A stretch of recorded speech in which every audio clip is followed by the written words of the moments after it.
J'aimerais que là où tu es, tu acclames très fort le roi des rois. Est-ce que tu peux faire du bruit pour Jésus? Jusque-là, c'est encore à un niveau là.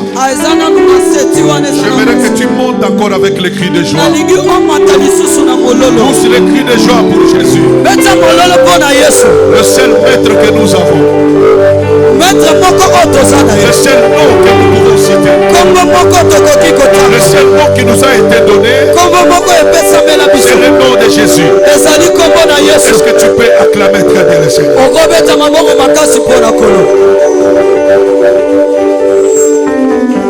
Que le Seigneur nous bénisse abondamment. Aujourd'hui, nous commémorons une grande fête. Qui est le fête de la Pentecôte. C'est une grande fête pour le chrétien. Tout celui qui sait qu'il est chrétien né de nouveau doit célébrer ça. C'est une grande fête où l'église est née. Gloire au Seigneur. Amen. Je crois que ce matin, la puissance du Saint-Esprit descendra au milieu de nous. Sans plus tarder, nous allons lire rapidement la Bible dans Actes des Apôtres chapitre 1er.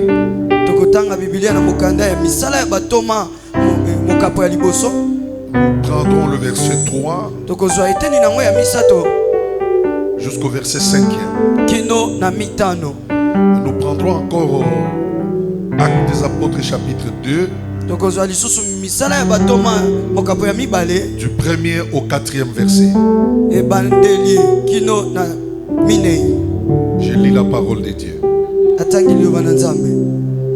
Actes chapitre 1er 3 à 5. Après qu'il eut souffert, il leur apparut vivant et leur donna plusieurs preuves, se montra à eux pendant 40 jours et parlant des choses qui concernent le royaume de Dieu. Comme il s'est trouvé avec eux, il leur recommanda de ne pas s'éloigner de Jérusalem, mais d'attendre ce que le Père avait promis, ce que je vous ai annoncé, leur dit-il. Car Jean-Baptiste a baptisé d'eau, mais vous, dans peu de jours, vous serez baptisés du Saint-Esprit. Actes des Apôtres chapitre 2 et à 4. Le jour de la Pentecôte, ils étaient tous ensemble dans le même lieu. Tout à coup, il vint du ciel un bruit comme celui d'un vent impétueux, et il remplit toute la maison où ils étaient assis. Des langues semblables à des langues de feu leur apparurent, séparées les unes des autres, et se posèrent sur chacun d'eux. Et ils furent tous remplis du Saint-Esprit et se mirent à parler en d'autres langues, selon que l'Esprit leur donnait de s'exprimer. Acclamons le Seigneur. Alors, je vais faire une nuance ici, toujours dans Actes 1, 3 à 5, mais cette fois-ci, je prends le verset 12. C'est une nuance que je vais faire. Écoutez-moi très bien. Alors, ils retournèrent à Jérusalem, de la montagne appelée des Oliviers, qui est près de Jérusalem, à la distance d'un chemin de sabbat. Quand ils furent arrivés, ils montèrent dans la chambre haute où ils se tenaient d'ordinaire. C'était Pierre, Jean, Jacques, après Philippe, André, Philippe, Thomas, Barthélemy, Matthieu, Jacques, fils d'Alphée, Simon, les Zélotes et Jude, le fils de Jacques. Tous d'un commun accord persévéraient dans la prière avec les femmes et Marie, mère de Jésus, avec le frère de Jésus. Amen. Amen. Acclamons très bien le Seigneur. Aujourd'hui c'est la Pentecôte. Je ne veux pas vous prendre trop beaucoup de temps. Je vais juste expliquer brièvement qu'est-ce que la Pentecôte et aller tout droit au but. La Pentecôte c'est quoi? La Pentecôte c'est une fête chrétienne. 50 jours après la Pâque. Et la Pentecôte marque ainsi la descente de l'Esprit Saint, la descente, la venue du Saint-Esprit.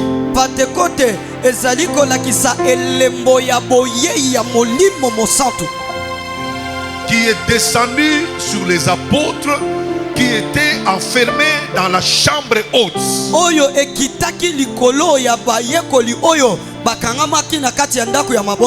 Et la Pentecôte marque aussi la naissance de l'Église.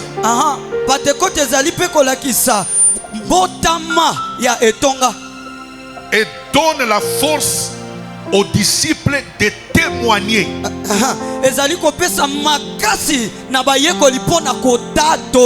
Il donne la puissance aux disciples d'aller témoigner Christ dans le monde entier.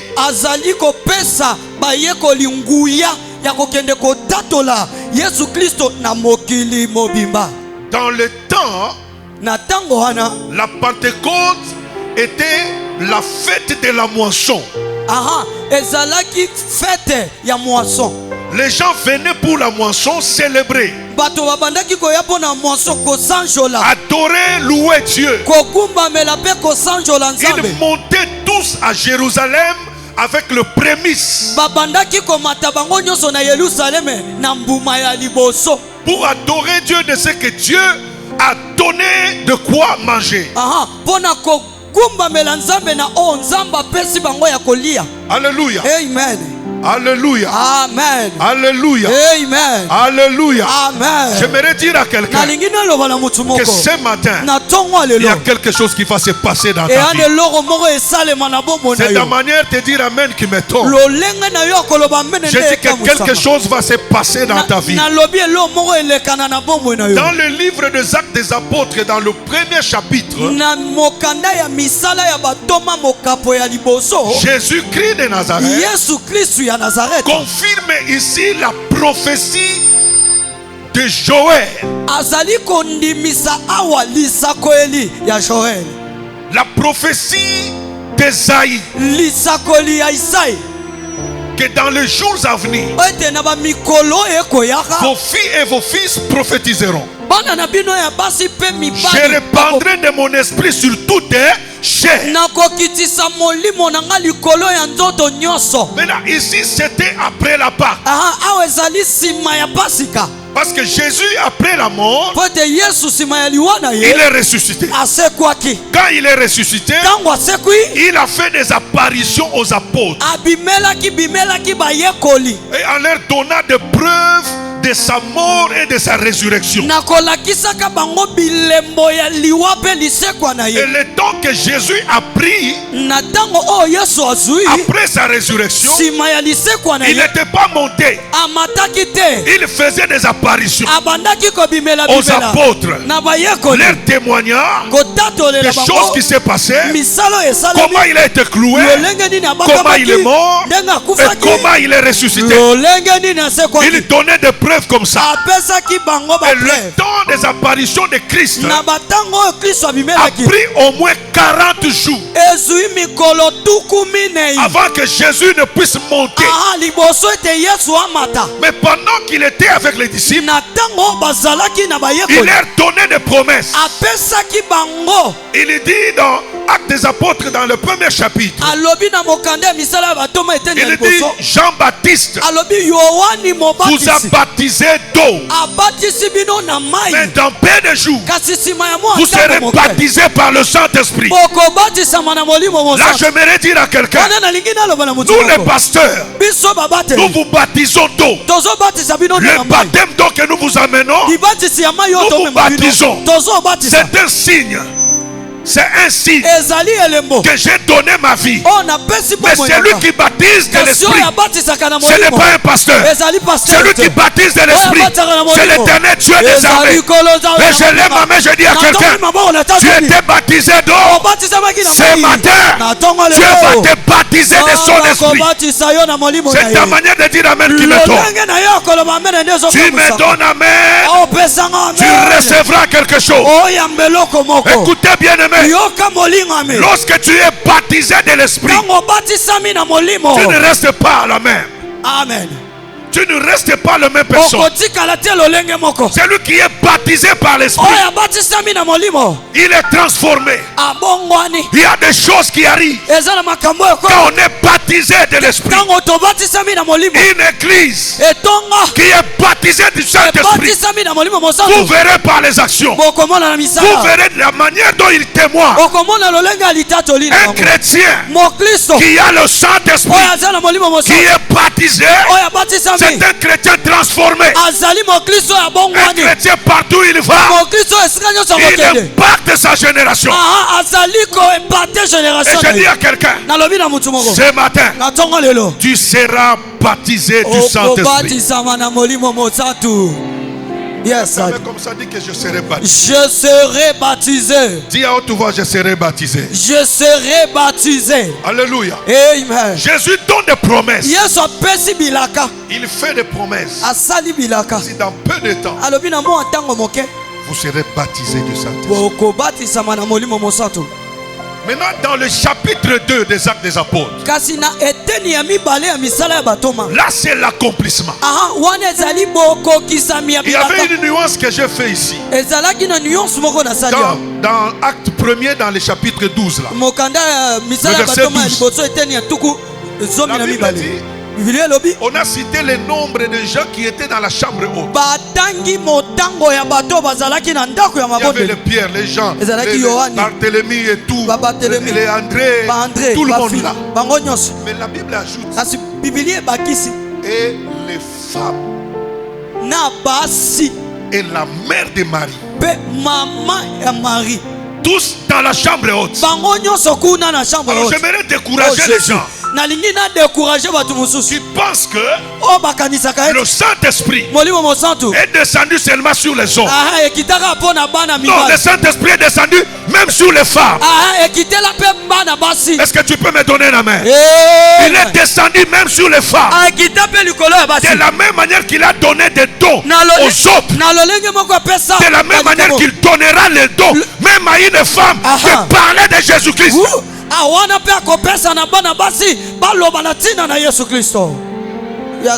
Comment est-ce que le Saint-Esprit, quand moi je le reçois, il me donne le don de l'Esprit, il m'enseigne et il me convainc à ne pas pécher. Mais quand il entre chez la femme, il amène la femme pour aller préparer seulement la maison.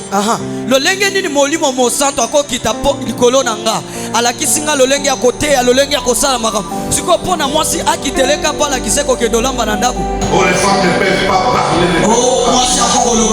Une femme qui a le Saint-Esprit, je vais dire à quelqu'un, le Saint-Esprit n'a pas de sexe. Le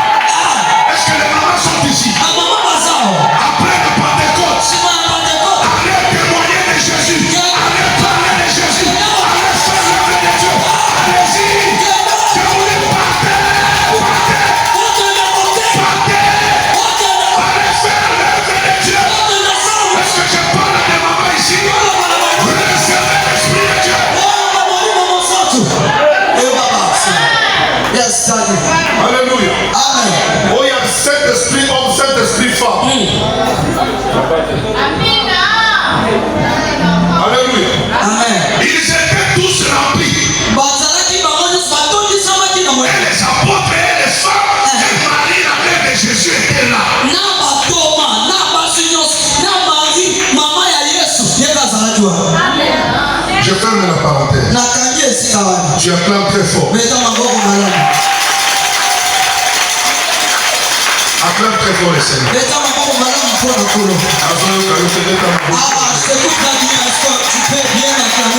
Pendant que tu acclames, je dis aujourd'hui là, il y a un vent qui va souffler. Le vent va souffler dans ta vie. Dans le chapitre 2, la Bible dit les jours là de la Pentecôte, où les gens venaient de partout, ils sont venus célébrer la Pentecôte. Ils étaient tous dans le même milieu. Je vous parle de 3 ou 2 qui a précédé l'arrivée du Saint-Esprit, qui a précédé la manifestation visible du Saint-Esprit. La Bible dit, tout à coup, il vient du ciel un bruit comme celui d'un vent impétueux.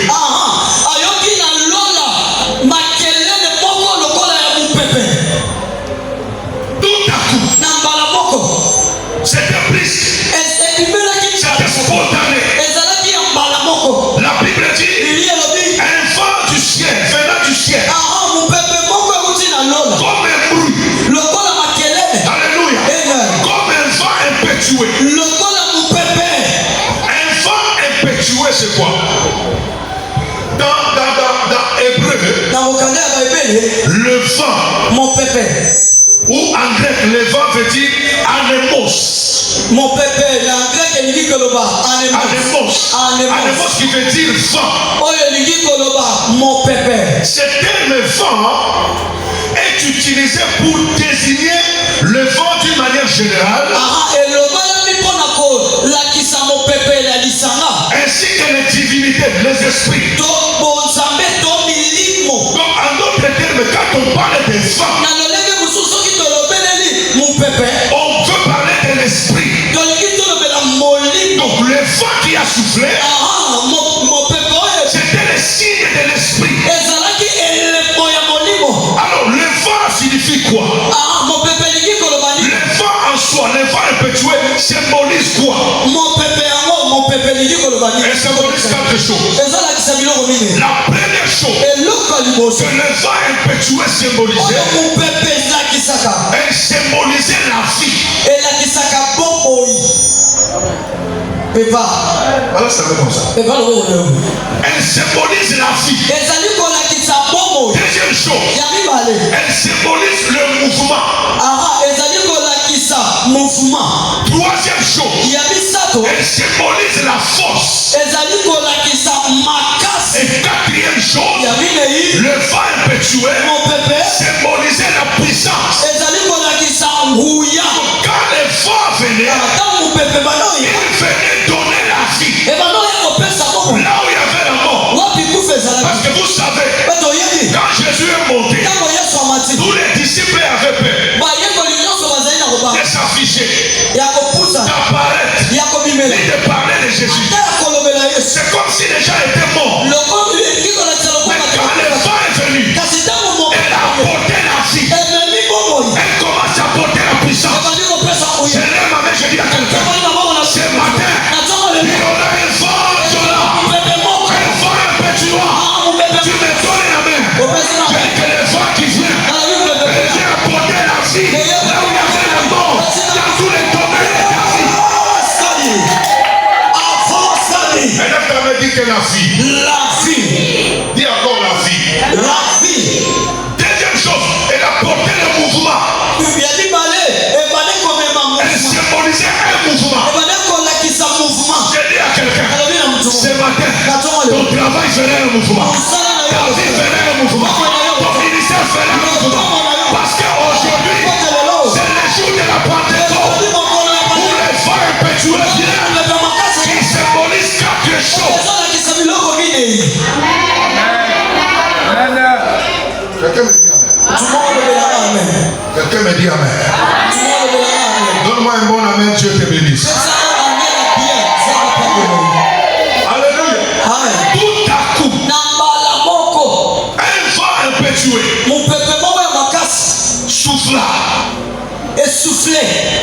dans la chambre où ils étaient.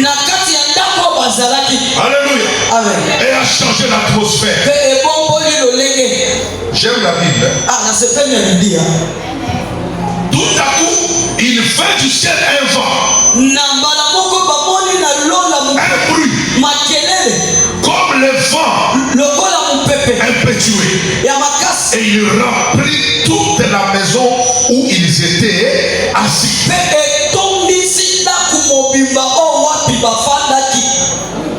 Deuxième signe. Avant l'arrivée de l'Esprit Saint, des langues semblables à des langues de feu apparurent.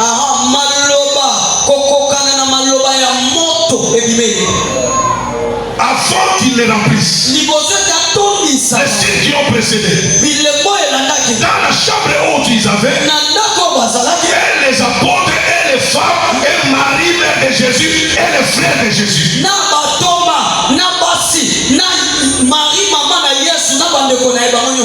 La Bible dit des langues semblables à des langues de feu. Aujourd'hui, tel que nous sommes là, nous serons remplis de l'Esprit Saint. C'est le jour du rendez-vous. C'est le jour où les choses ont commencé. Tout le monde qui était là commençait à parler dans d'autres langues. Parce que ce jour-là à Jérusalem, les gens venaient de partout. Ils venaient célébrer la Pentecôte, la fête de la moisson pour eux. Dieu avait prévu ce jour-là pour que tous sachent que quelque chose de nouveau, un nouveau commence. Et il commençait à parler en d'autres langues. Les gens qui venaient, qui ne savaient pas l'hébreu, qui ne parlaient pas d'anglais, qui ne connaissaient pas d'autres langues, quand la puissance est descendue, les gens commençaient à parler dans les langues. Ça des programmes, pendant qu'il parlait, l'autre attendait. Et les gens étaient étonnés. Il dit comment ces gens, ils parlent des langues que nous connaissons. Nous entendons ce qu'il dit. Mais tous sont des Galiléens. Mais comment ils parlent des langues différentes? Oh, je dis à quelqu'un, avant que le Saint-Esprit ne descende, ta langue sera transformée. Ta vie sera transformée. Est-ce que je parle à quelqu'un? Est-ce que je parle à un esprit? Ta vie va être transformée. Alléluia. Il parle la langue. Un chrétien qui ne parle pas en langue, il est suspect.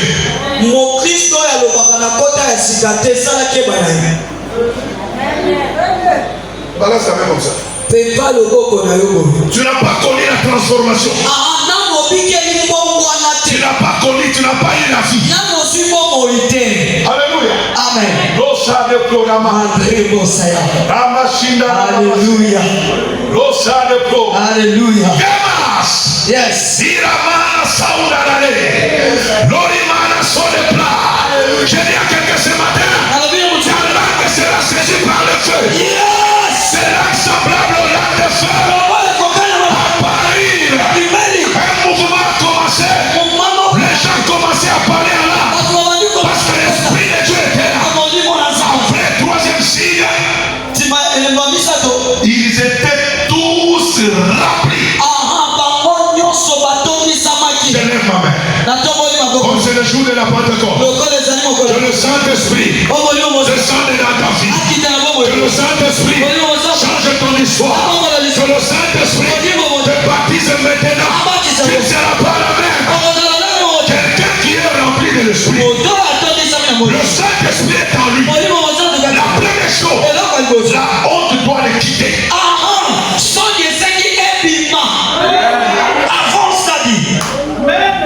Il doit bannir la honte. Mais vous voyez quelqu'un faire l'œuvre de Dieu. Maman, tu vas faire comme ça. Maman, au salaboy. J'ai honte. Ah non. Celui-là n'a pas d'esprit. Une église est remplie du Saint-Esprit. Tu verras les hommes et les femmes. Quand il s'agit de Jésus, quand il s'agit de l'église, il n'a pas honte de Jésus. Il n'a pas honte d'aller proclamer la bonne nouvelle. Il n'a pas honte d'aller parler de Jésus. Même dans son entourage. Combien de gens ont honte ici d'aller parler même de leur église? Il y en a d'autres, quand ils viennent à l'église, ils se cachent. On ne les voit pas. Ce n'est pas possible. Dis à ton voisin, ce n'est pas possible. Dis-le encore, ce n'est pas possible. Ce n'est pas possible. Ce n'est pas possible. Tu dois parler la paix. Je lève ma main. Qu'une nouvelle histoire commence avec toi. J'ai dit une nouvelle histoire commence avec ta famille. Une nouvelle histoire commence avec toi. Je prophétise sur toi. Recevez le Saint-Esprit. Recevez l'Esprit de Dieu. Recevez le baptême du Saint-Esprit. Que le Saint-Esprit habite en vous. Que le Saint-Esprit vous transforme. Que le Saint-Esprit vous guide. Que le Saint-Esprit vous influence. Marchez avec le Saint-Esprit. Vous n'accomplirez jamais les désirs de la chair.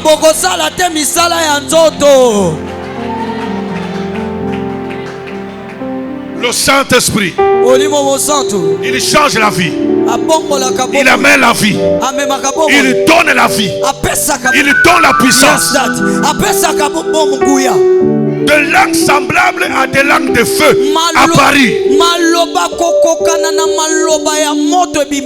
Le feu symbolisait quoi? Le feu symbolisait la première des choses, le nettoyage.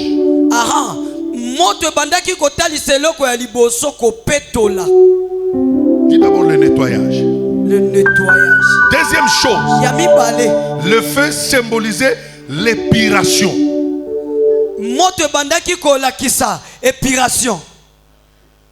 Troisième chose, le feu symbolisait la destruction de tout ce qui est sans valeur.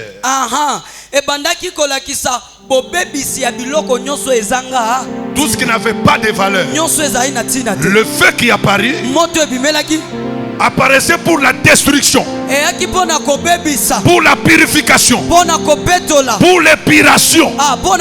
C'est comme ce matin, comme c'est la Pentecôte, le feu de Dieu va s'allumer et elle va épirer toutes choses.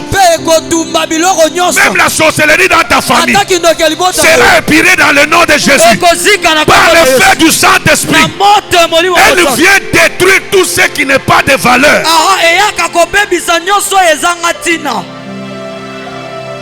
prie que le Saint-Esprit prenne place dans ta vie. Je répète encore qu'il prenne place dans ta vie. Ne t'en fais pas, même si tu étais venu malade. Ce matin, la guérison est déjà disponible. Tout ce que tu vas chercher est disponible. Si tu as la foi, tu verras les fruits du Saint-Esprit maintenant. Pas dans 10 minutes, je dis maintenant. Parce que tout s'était là concentré. Et l'Esprit est descendu. Les choses ont changé. Je vois une nouvelle ère dans l'église Nouvelle Jérusalem. Je vois des dons de l'Esprit ici. Je vois des hommes qui étaient incapables de recevoir la puissance. Je vois des femmes qui étaient incapables de recevoir la puissance. Je vois après cette Pentecôte, il y aura des hommes et des femmes que Dieu va élever dans cette église, dans cette ville qui s'engage. Parce que quand le Saint-Esprit arrive, il vient changer les choses. Voilà,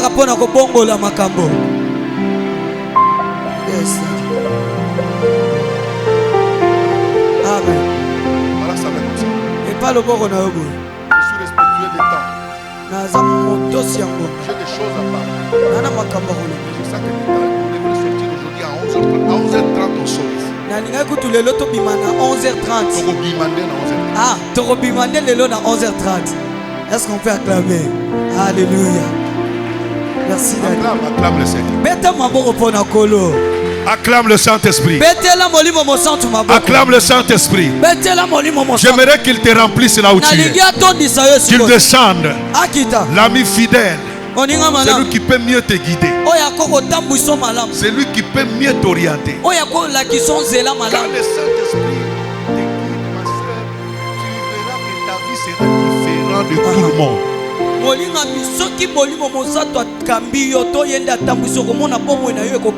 Il faut désirer le Saint-Esprit.